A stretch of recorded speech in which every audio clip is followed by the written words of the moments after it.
Okay, guys, thank you very much. We are back again on our podcast, and I'm delighted to have the gents of Waterford, let's say, the gents in Ireland. So, guys, you're watching Tara, Let's Talk. Tara! Let's talk. Tara! Let's talk.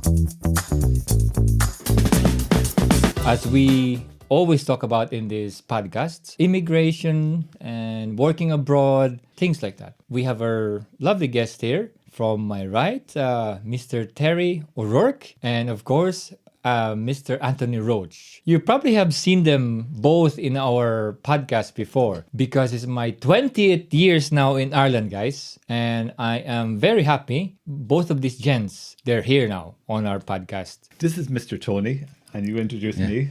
Mr. Terry. Mr. Terry. Lovely. What do you do, or what have you been job-wise, work-wise, experience-wise? Maybe I'll start with Terry. Well, I'm more what I was Yes. as I've retired. So what was I? Left Ireland in the early 80s.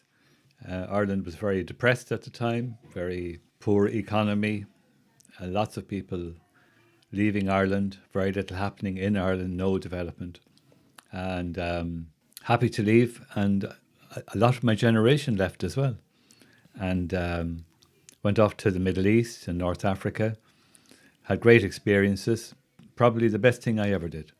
Right. Went out, met my wife there from the other side of the world, and we never looked back. It's been great. Wow, it's amazing experience. Yeah, amazing experience. Yeah, still enjoying, still getting the fruits of the experience. Wow. And how about Tony? I'm sure you've seen Tony in one of our podcasts before, and I was able to, in fact, one of my earliest podcasts, I'd say. Well, the same as Terry, I emigrated after leaving secondary school and went to England, like most Irish people did, I suppose. Nearest place to only fair.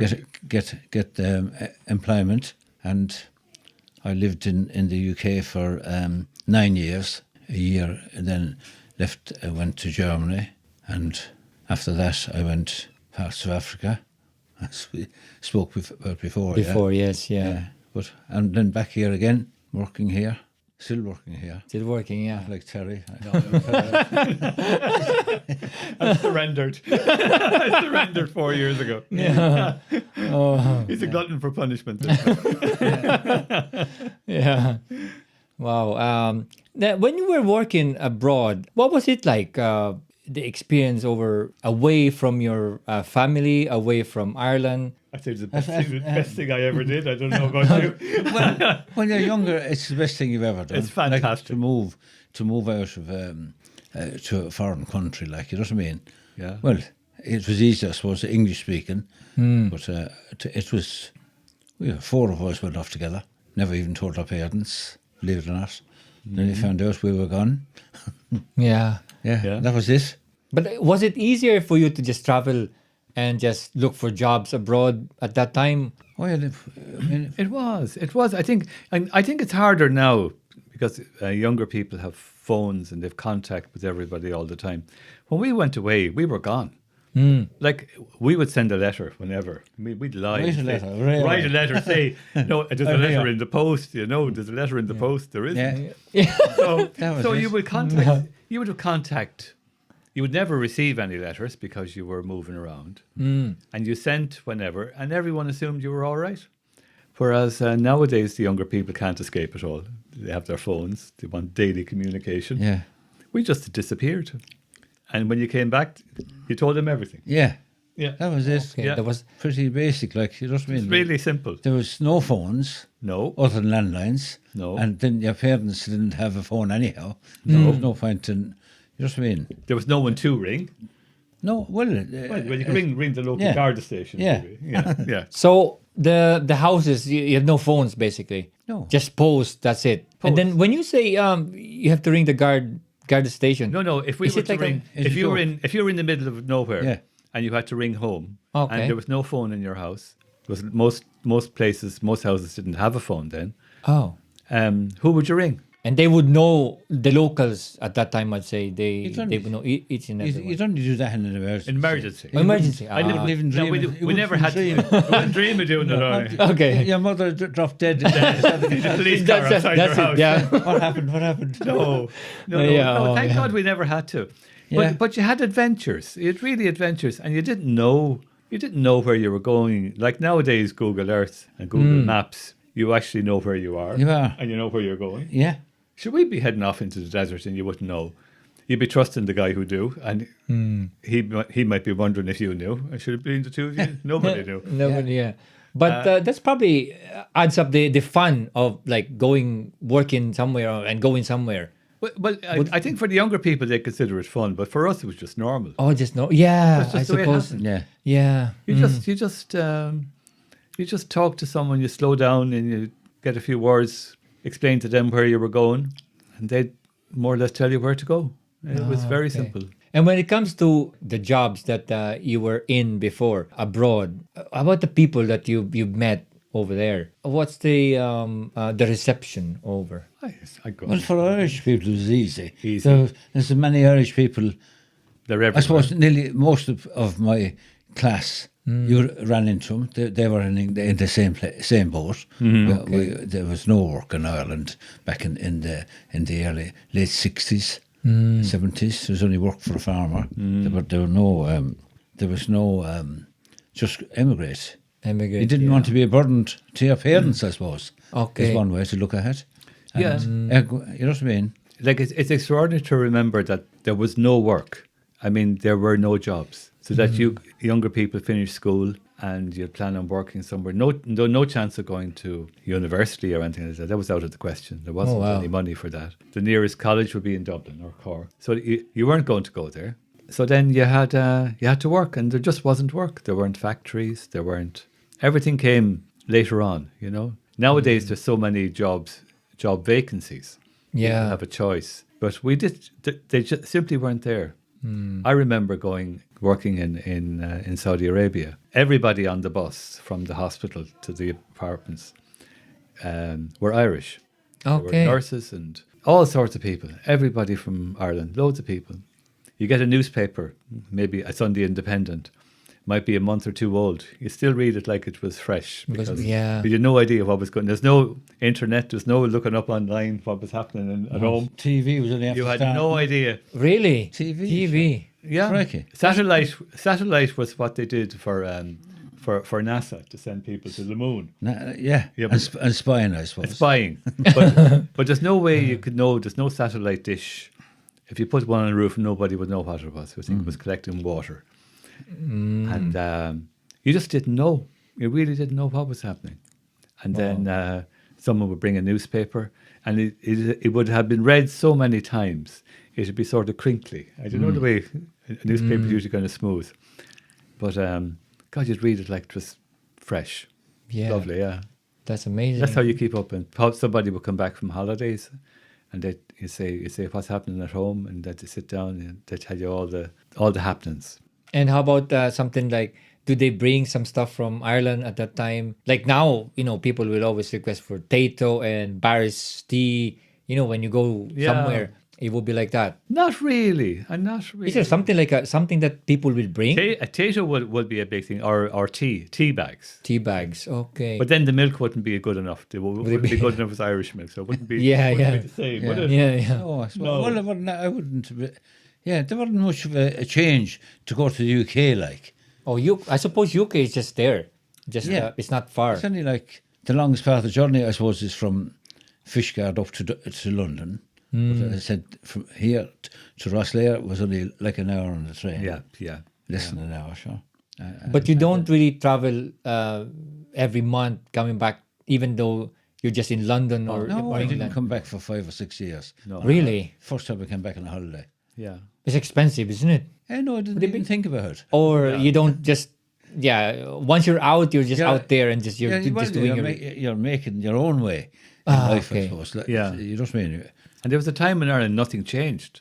It's only in the last, I'd say, 20, 30 years that there's been significant big, massive, change. massive change. You come back to a town, everything's the same shop, same people, same. And the reason you left is the reason you come back and you say, God, I better go again. It's not quite, Yeah. Well, Once we joined the EU, that was the change. big change. Changes in Ireland, like. It was before that, it was pretty... It was very primitive, really. I mean, I remember in the 80s going to a phone box, and if you wanted to make a call, you had to turn a dial to charge a dynamo to make the signal, and someone in a switchboard would connect you. Yeah. Oh. That's in the 80s, wasn't it? Yeah. Yeah. Yeah. And no one has The A phones. and the B button on... That's it, yeah. I suppose in the 80s, we have this phone. You go like this. Oh, yeah, yeah. It's a, Yeah, it's but like that's the dialing, like. But there was still, yeah. when you got through, then you had from the A button to the B button, and you put in your... You plug it in Put in from your the- money to pay Oh, for the yes. For the call, yeah. Yeah. Well, it was technology then. It was. maybe the whole world was like that as well in a way. It was. It was, yeah. of course. Yeah, Yeah. in a way. And we kind of trusted things better. Now everyone's afraid of everything all the time. And they've never been safer. I don't know. And how about when it comes to, I'd say you work abroad like that, the money that you will earn from at that time, would it be enough for you when you come back here and then you can have like a house or something like that? No. Because I remember when I arrived here 20 years ago, the owner of the house that we were renting in, he told us that he went to Saudi, he worked there as a nurse, and then when he came back, he was able to buy a house. In the early days, perhaps. Okay. But what happened was the Middle East got bigger. It was a real draw from people all over the world, and salaries actually came down Okay. because there were so many people had heard about it, and it became very popular. Oh. So the salaries were reduced. Meanwhile, back home, the cost of housing was going up all the time. Yes. So Yeah. I'd say if you bought a house after 2 years' work, you were doing very well. Okay. Usually 5-10 years, I'd say, Okay. in my time anyway. Well, for example, at the wage when I left was £2.50 a week, and to go to England and earn £30 a week. Oh, it was wow. a huge Big difference. huge difference, like. Yeah. It's a huge step up, like. But it's all relative to where you're living there. The expenses were bigger as well, like, you know what I mean? But just in comparison to wages alone, it was an incentive to leave the country. It was. Yeah. It was. Same thing as in the Philippines, because a lot of Filipinos in the Philippines who did not work or who never worked abroad, they always think that Filipinos working outside the Philippines are earning so much money because they always like, obviously, Filipinos are into multiplying the whatever things, but probably they're not thinking that, as Tony was saying, it's all relative. The cost of living here is so high. Yeah. That the government will not pay you to make you rich, just Yeah. to kind of like that. But what's actually in your pocket at the end is something people never discuss. They always pick the figure so many thousands per year, but then they forget that there's taxes. Yes. I mean, when I was working, I think it was about 60% of your income went on tax after a certain level, after about 40,000. Yeah. So you gave 60 to the government and they gave you 40 for yourself. So it's when you add it all up, it's still difficult to get money together if you're starting out, But we were happy abroad. I think that's our they were the good days. I suppose, like, They were. even London, like, Yeah. all the people I went to school with, I've ran into them, you know what I mean? And there's some even still never came back. Never came back. No. Other than for a holiday.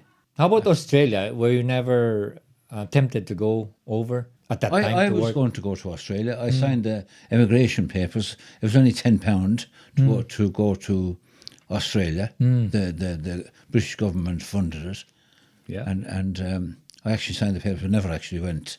Okay. But that's the amount of Irish people in Australia is unbelievable. Sure, all the convicts. They're all, Yeah, they're all, yeah, it's true. remember, yeah, No, yeah. It's true. Thousands upon thousands of Irish exiles, people. Exiles. Not on their own will, but sent there, like. yeah. Yeah. And when you went to Australia, even up to quite recently, you never came back. Okay. It was too far Very. away. Too far away. Yeah. Like you could go there. Tony was saying the British government would, for £10, they'd bring you to Australia on a boat. It might take 2 months Oh wow. Yeah. for £10. It was for nothing. But Yeah. you could never afford to come back. Yeah. Well, Yeah. not definitely not on £10, but like I'm only saying, wherever you go, it's relative to what you're working and Yeah. earning there. Yeah. It's not you're going to become a multi-millionaire in jig time. Like Yes. it's hard work. That Yeah. it's to save money. Like Yeah. But how about working in the likes of Africa? You're from here, and then obviously Africa at that time, even at that time, they're still I'd say they're third world country basically. How about the earning? I'd say when you were the there. money in the poverty in Africa was extreme. Okay, yeah, Extreme. Like there's money. When they see meet a European person, they think they're millionaires. Like, but it's not. If you had a regular meal every day, you were rich. yeah, Yeah, it's totally different aspects of it. Like in parts of Africa, it was very, very poor. Like But when you were there, Tony, were you eating whatever people are eating there? oh yeah, eat yeah. You don't you look have no for choice. something. You have no There's choice. No choice. Oh yeah, There was no supermarkets. nothing No. like that. No. No, you had to eat the local whatever eat what you pick out that wouldn't make you sick. I suppose think Yes, that. But yeah. like I remember French Canadian. We met some people in North Niger, and he gave this woman cigarettes. And she ate. She went to eat the cigarette. She didn't realise they were cigarettes. Cigarettes. They would either give them a donation of money or food. So Oh, really, okay. but like giving them a gift, or thinking of passing out. Do you know the way Yeah, men got would be giving them cigarettes? Cigarettes, yeah. Yeah, that'll tell you the poverty. Yeah, that was there. Like you know what I mean. Wow. Were you kind of, when you were experiencing something like that, like for us Filipinos, right? Whenever we go back to the Philippines and then we see, in the Philippines, there's so many people in poverty as well. And we see kids on the streets and really appreciate what we are in life now. Unlike in maybe in other people that they haven't experienced that, they haven't seen something like that, they don't really appreciate what they have in front of them. Very true. I remember when I left, leaving Togo in Africa, and all the children I knew in the village, I told them, I'm going to take a photograph of you. And they all disappeared, ran left, right, centre. I said, what's going on? Like? Yeah. And they all came back with clothes. Just the pants. Like, just the pants. Yeah. And I have the photographs, you can see, even the women were, like their breasts Yeah. like pancakes. Yeah. There was no wearing bras or Yeah. you know what I mean, anything like that. But to see the children run off when I said I'm going to take a photograph of you all and come back with little pants on them. That was it. It was a totally different world. Like. Different world. Yeah. But Africa is getting better. Like. Well, the world has changed a lot in our 30 years. Yeah. Since then, it's not. You had a contrast always of the really old ways that never changed. The older people would have, old herbal remedies and ways of doing things and understanding their world and the weather, and that kind of wisdom would pass down the generations. The modern world hadn't come in yet, maybe very little. So they didn't really, on the cusp. I think we were just lucky. We got the old ways and the beginning of the new. We were part of the new. Yeah. Yeah. Even like for yourself, Terry, when you went to Libya at that time, being Caucasian, at that time there's no problem. No. Well, I'm not saying that there is a problem if you're a Caucasian going there, but no. I know what you mean. Yeah. It's kind of, you could call it the reverse of the modern world, where we in Ireland, we have people from abroad coming to Ireland and we think they're foreign. It's always interesting for myself to remember a time when I was the foreigner and I'm walking around town and they say, he's the Irishman. Do you see him over there? Yeah, That's yeah. him. So you're kind of known. You're because- known. You can't move. Yes. You can't hide. If a policeman wanted to know your movements, he could ask anybody. Oh, that yeah, he went here, he went here, he went here. Oh. So you do have that thing of being that we were the different ones, you know. So then it helps you understand when you come across people who've come to here in Ireland and they feel different. So Yes. well, I've been there. I know what it means. Yeah, You that's know. exactly It's true. an interesting, it's a good Yes. experience. It's like a hot topic now that that there's so many people migrating to Ireland, to UK, even to like Europe, basically. It's a funny thing. We've been traveling the world for generations as well. All our best experiences were in Africa, North Africa, Middle East, Far East. When we were the immigrants, you know. Well, in America, sure. Like In America. the amount of people that went to America, during the early 1900s, I think there was 1.5 million people went there. Yeah. You know what I mean? There's loads of the Irish people are literally everywhere. If you look up cemeteries in San Francisco, or in Sydney, or in All the surnames are like the Irish. surnames are Irish, Yeah. but Yeah. they were all buried in 1820 or 1835. You know, these are people who had in San Francisco. Then they've left Ireland, gone to England, maybe taken a sailing ship right down to the end of South America, round Cape Horn, all the way up the other side, and then died in San Francisco. But they've travelled 2/4 of the world. You know, I think what we don't say enough is that all humanity has always been moving. Yeah. We've always been intermixing and going places. Some people love to stay in one place all their lives, but a lot of people don't. Yeah. Well, migration is generally the reasons why we move really is because of economy, climate, and safety of the people. I would say a lot of people just travel because they want to travel. They just want to go. They go the furthest, come back with the most memories, you know, the most experiences. We only live once. As Only they live say. once. When we were younger, when television came in Ireland, there were a lot of priests in Ireland, and there was a program where the younger priests in Ireland would go off to Africa in different places, and they'd go to say Nigeria or Tanzania or where any of those countries where there are Irish missionaries, Irish priests and nuns, and they'd show you the schools they were running or the hospitals they were doing, and lots of the benefits of the education they brought went to their children, and those children became the leaders of those countries. So things like education, people who travel give a lot more than they take. I would say that's my point. Yeah, Yeah. wherever it is. So, what can you advise our viewers, Filipinos and any other whatever nationalities they have about coming to Ireland? What can you advise them and maybe say about Ireland? Most people that immigrate to any place is financially better for them, wherever they came from. Like we went to England or America, it was financial reasons, and it's the same. It's still the same thing today. People from the Philippines are coming here, or coming from Africa. It's a financial benefit to them. Yeah. Than you know what I mean? And also a financial benefit to Ireland, because you're coming as a trained nurse or an engineer or whatever profession you have.